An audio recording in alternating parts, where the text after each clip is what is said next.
You have a friend, you've been together for years, you're both successful, but now one person has a successful partner as well, and you're now asking yourself, why not for me? Now, as the friend whose husband has likely been snatched or taken, how do you notice when envy sets in? Because you may have started from the same base, platform, you loved each other so much, but then there's this new person who comes to sort of give you that peace, that joy. So when she's saying, I'm lonely, I'm doing this, I say, he just came back, he got me flowers, he hugged me, he did this, he did that. And that person is asking herself, I can also have this for me. How do you spot when there's a shift in the energy? So I thankfully watched Michelle Obama's interview yesterday, The Light We Carry, and she shared so much wisdom that I feel it's appropriate here. We have friends for different seasons, and she was talking about when she became the first lady. There were some friends that were really good friends from way back, but they couldn't transfer with her there.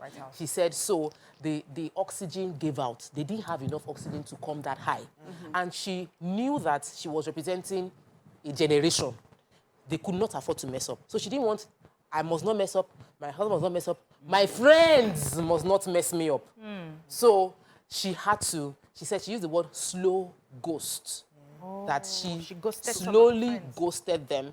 And they are still friends. They are back to being friends now. But in that season, she couldn't have those friends with her. We were in the makeup room, and the makeup artist, when somebody was using a language, I said, this language, there are places where you cannot use this language. You must be deliberate to groom yourself for the top, so that you will not be around the top, and they would shenko you to the side because you cannot be there. So when you're in a space in your marriage, it's for you to understand that this is my very good friend, but for where she is now, I cannot show my happiness the way my happiness is shaking me in front of her. Wow. Because of where she is, and then I will slowly protect, because it might not even be conscious, but our spirit is exuding unconscious envy for what you have, and it might. So you must be discerning to know that. Yes. Yeah. So for those, okay. I was going to add to that. I was going to just say that I had that experience, in fact, the perfect experience, where I didn't spot it. I'm just always oblivious of what is going on around me. Only those around me can say, Morel, they tap me to tell you, Morel, get in line. My husband knows. And he tells, there was this same friend came to the house and was talking to my husband, put up her trousers. I want to get a liposuction. Do you think I need a liposuction? Telling my husband to help her check. I mean, I didn't think it was a big deal. I was like, well, you're fine the way you are. That's one win. Poor man. And then this same person will come to the house and say, I wish these children were mine. I see how fine they are. I wish these children were mine. Little things. My husband had to call me and sit me down and say, Mariam, we need to let go of this person. Because what she's doing is she's setting the foundation for envy. When somebody comes into your house talking about the wish your kids were hers, or telling me, trying to come close to me as a friend, asking me to do stuff around, can't you see it? I said, no, I can't see it. She's just a very nice person.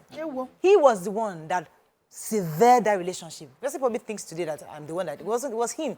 He insisted, auntie, delete her number, don't call her again, we're done with this person, because he could sense it. So sometimes, many of us women that are trying to be so nice and kind, we forget to notice those things. But sometimes we have men who are able to see from afar and tell you that, you know what, you need to nip this relationship. Yeah, that was the same point I was going to make, that sometimes you may not be discerning because you're too close to the person. And you excuse every behavior, every red flag as, that is how this person has always been. But thank God that, we don't live in a silo, as they say. We live with people. And where your husband does not see it, you have friends that see it, you have, people who want your best at heart that would notice something and then, bring your attention to it, and then you start to pay attention. And if you are, and I feel like the best way to handle this, maybe the slow ghosting is a nice method to do it. So you're not always available for some reason, because this person, you have history. And usually with friendships, it just doesn't start out of the blue. Maybe you have shared struggles and things like that. So it's hard to just say, you're no longer my friend because I can see you giving me some red flags, but no evidence. Do you understand? Just this feeling and vibe.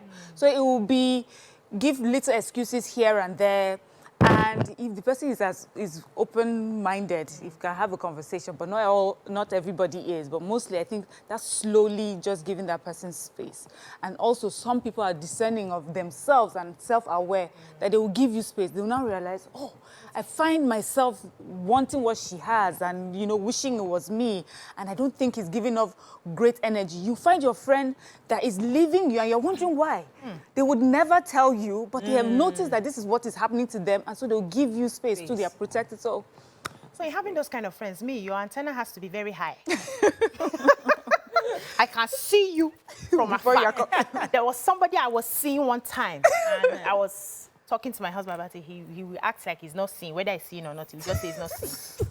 Luckily for me, I was celebrating something, and this lady came around, and then my mother-in-law walked into the sitting room and saw her, and she called me to the kitchen. Say, who is that person there? I say, it's our friend. He said, let her never come to this house. I said, Mommy, what did you see? Did you see what I saw? He said, yes. I said, Oga, come to the kitchen. We had that conversation in the kitchen. That thing I'm telling you, my mother-in-law has seen it. This girl never comes back to this. I said, what is wrong with you, these two women? I said, no, what is wrong with you? I see her here. I don't want her here.